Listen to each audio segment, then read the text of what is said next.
Hi guys, I'm Stephanie and this is Steph's Stove, and today we're going to be making a homemade pie crust. Now I'm going to be making this pie crust right here using my Vitamix, and this one is going to contain both butter and shortening for a wonderfully flaky goodness of a pie crust. So let's get ready and let me show you how to do it. Alrighty, to get our pie crust started, I'm going to be using White Lily all-purpose flour. And for this, we are going to need 1.5 cups. This is a half cup measure, so therefore I'm going to do it 3 times. Now, and again, like I said before, when you measure your flour off, just heap it up, and always try to like to use a butter knife and level it out. That's 1.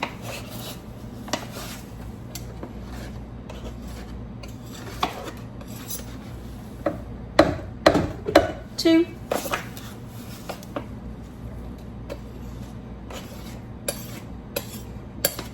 3. And again, if you're using a dry measure, you need this kind of measuring cup. Get that covered back up, closed up so we don't have anything in it. Now, for our flour, we're going to add to this, we do need a few other ingredients to this. I'm going to need some salt, so I've got half of a teaspoon of kosher salt and a tablespoon of regular granulated sugar. So put those in there. And the reason I'm doing it in the Vitamix, one, I don't have a large food processor, and this has a pulse setting on there that works just the same. It's kind of another reason why I purchased this attachment, or this blender. And just to show you the versatility, you can do it multiple ways. So I'm going to put the lid on it.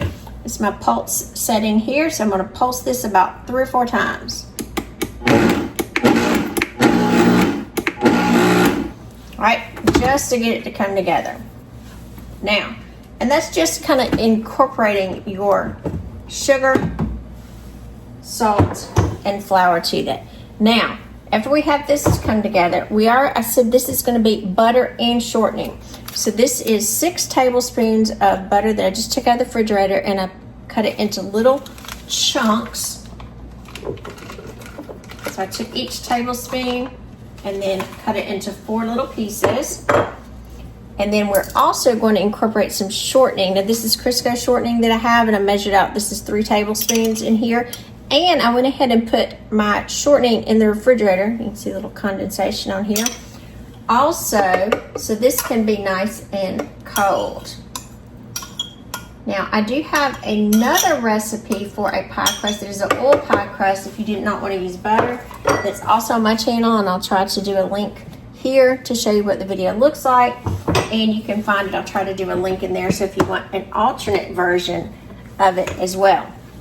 So I'm going to turn the speed up just a little bit. Now, after we have our fat in here, our butter and our shortening, I'm going to pulse this together about 8 or 10 times. I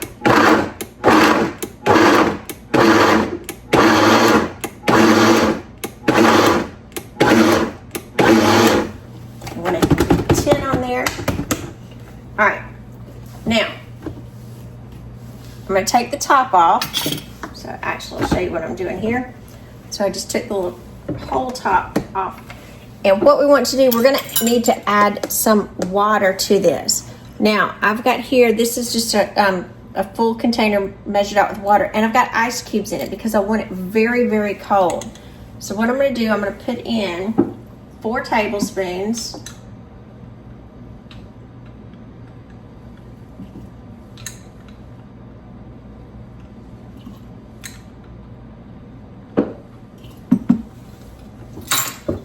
Initially, I'm going to put my cover back on. We just want to blend this together until we form a dough.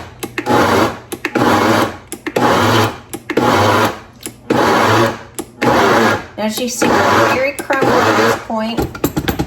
And I do have also some of the flour that has not come together. So take your lid off. Kind of scrape it down.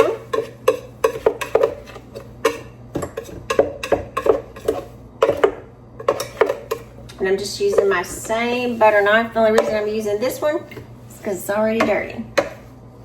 Don't mess up more than what you have to. All right. Now, I think I need just a little bit more because you can go up to about 5. So I'm going to do half of a tablespoon, just a tad more. Let's hop back on.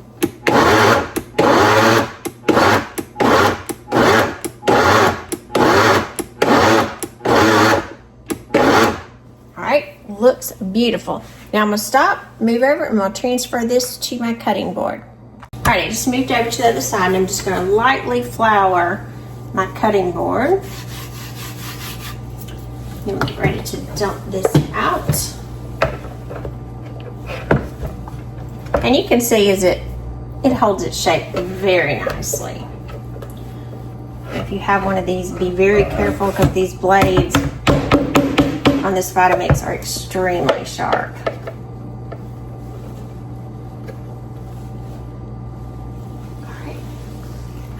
Set that to the side, and all we're going to do is bring this together just to form a little circle.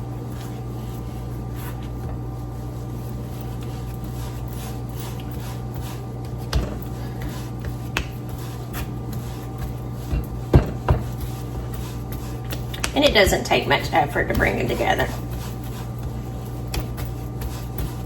Once you have a nice little circle here, nice and smooth. Look how pretty that is. Then I've got some plastic wrap over here to the side. So take my plastic wrap and I'm going to cover this. I can do this one-handed. I'm just going to cover this completely. Wrap it up, and we're going to put this in the refrigerator for about 30 minutes to rest nicely, and then we're getting ready to roll it out for our beautiful pie. So let's pop this in the refrigerator for about 30 minutes, give it a little good rest and let it chill. We'll be right back. Alrighty, our pie crust has been chilling in the refrigerator for about 30 minutes. Now I'm going to unroll it, and I'm going to use my little chopping block here. And if I've never told you, this little chopping block, it's old as the hills. My husband made it in shop class in middle school, so it's kind of cool, and I love to use it. It's got a little sentimental value here. All right, so I'm going to flour my block really easily. Now this needs to roll out into a 12-inch disc. Now this is really easy with this because this chopping block is 12 by 12. So get it there. I'm going to flour my rolling pin, and then I'm going to start rolling. Now as I roll, I'm going to turn.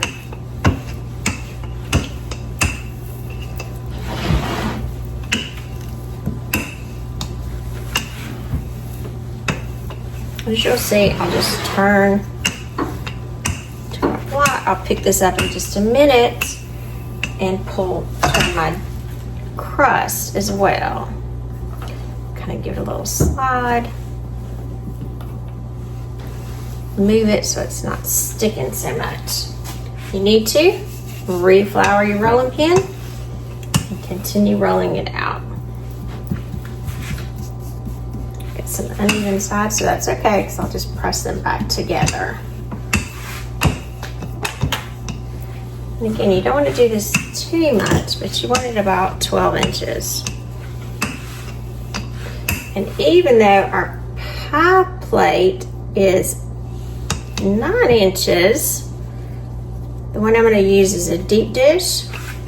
You can use a regular one if you choose. That's fine. Let me do a rotation here just so we're not sticking. And you can see we've got a nice thick crust. It's not flimsy. And again, I'm trying to be very delicate with it. Make sure I'm not sticking anywhere. Rotating around. If you feel like you're sticking somewhere, it's okay. Just flour under it and we'll keep rolling. If you got some little cracks in here, just press those sides It does not have to be 100% perfect.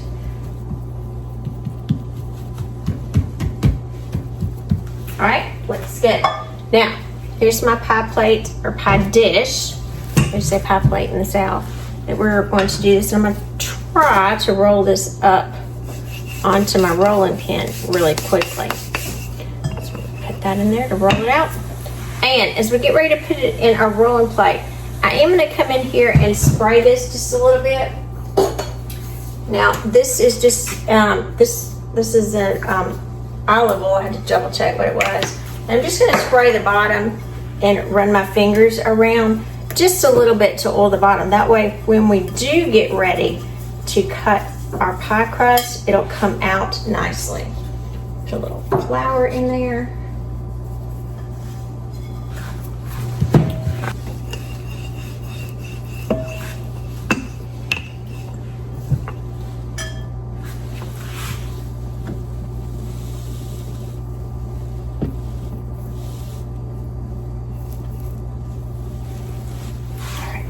Rolled it from the back end.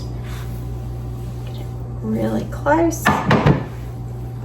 Very carefully pick this up. All right, I'm going to drape this over the top here and kind of let it fall.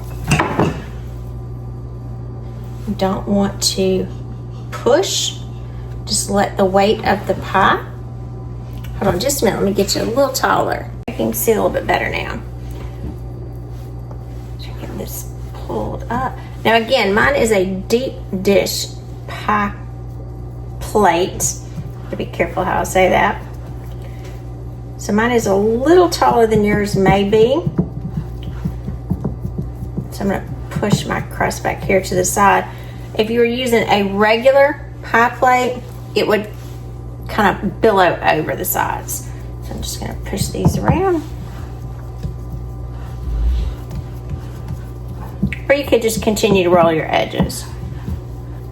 Either way would work fine. All right, after we are around the sides, I'm going to come in and these little edges that I'm pushing over, I'm going to kind of tuck these, and I'm just kind of tucking them around.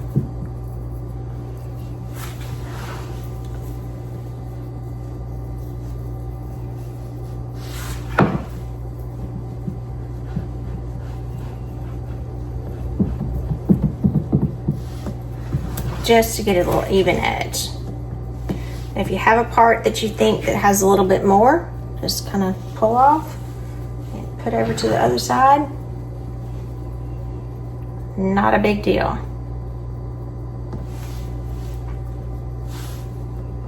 Just kind of press it together.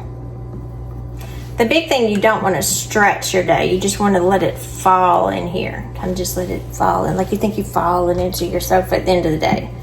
Kind of same thing.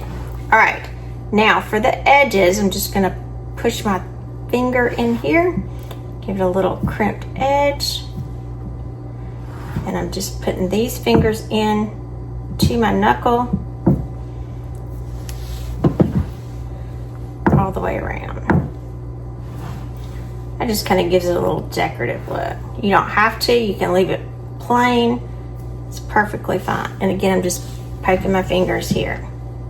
These two together, coupling around my knuckle.